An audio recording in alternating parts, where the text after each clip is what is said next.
I'm Thomas James Tait. I was born the 24th of July 1864 in Melbourne, Quebec, Canada. My parents were Melbourne McTaggart Tait and Monica Blanche Louisa Holmes Tait. I attended Montreal High School and McGill University. Upon my graduating, I followed in my father's footsteps, for a time, joining the legal profession. I held the positions of advocate and later Chief Justice of the Superior Court, Montreal. In 1880 I put aside the legal profession to pursue a career in the railways, an industry that was booming around the world. That year I started a managerial position with the Grand Trunk Railway. My efforts working in this role for 2 years lead to my being promoted and employed as private secretary to Sir William Van Horn. In this vocation in the following 4 years to 1886, I served in a variety of administrative positions with both the Grand Trunk and Canadian Pacific Railway companies.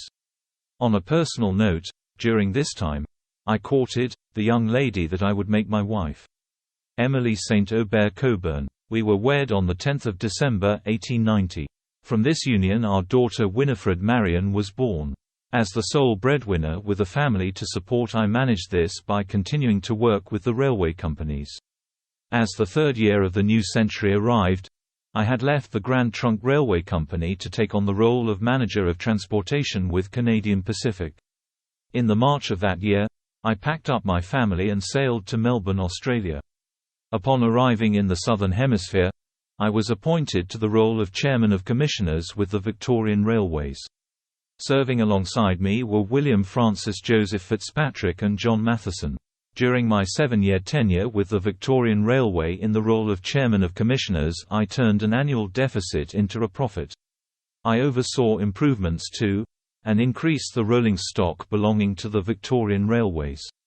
Before my tenure was completed, I lay the foundation of one of the biggest infrastructure projects the Metropolitan Rail Network in Melbourne would see for some time: its electrification. Prior to my departing Melbourne for my home in Canada, in 1911, I had 2 honours bestowed upon myself. One formal, a knighthood, the other a fleet of trains that would come to bear my name. This video demonstrates the last remaining of the very trains to have my name attached to it, on its first mainline run after extensive restoration. Enjoy. The first swing door entered service in 1887 with the last built in 1909, making the first 22 years old when the last was built. Sadly, we no longer have any of these preserved due to a fire destroying the one under restoration by Electrail, a division of Steam Rail. There is however one motor unit being restored at Newport Railway Museum. Only time will tell if we get to see it back on the main line.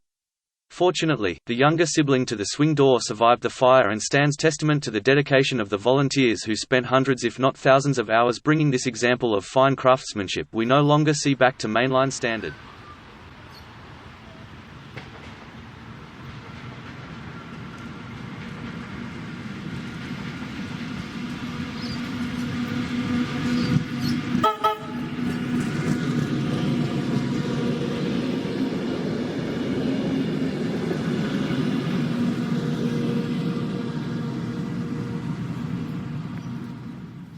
The train, whose design was influenced by Sir Thomas James Tait, this train was wider than its older sibling, with an interior that was open with a corridor that allowed for more seating and passengers. Built at the Newport workshops over a 43-year period starting in 1910 with the last rolling out of the workshops in 1953. The swing door was withdrawn from service in 1974 with its sibling ending its service 10 years later in 1984. Let's sit back, relax and watch a masterpiece in design, engineering, and craftsmanship return briefly to its once natural habitat.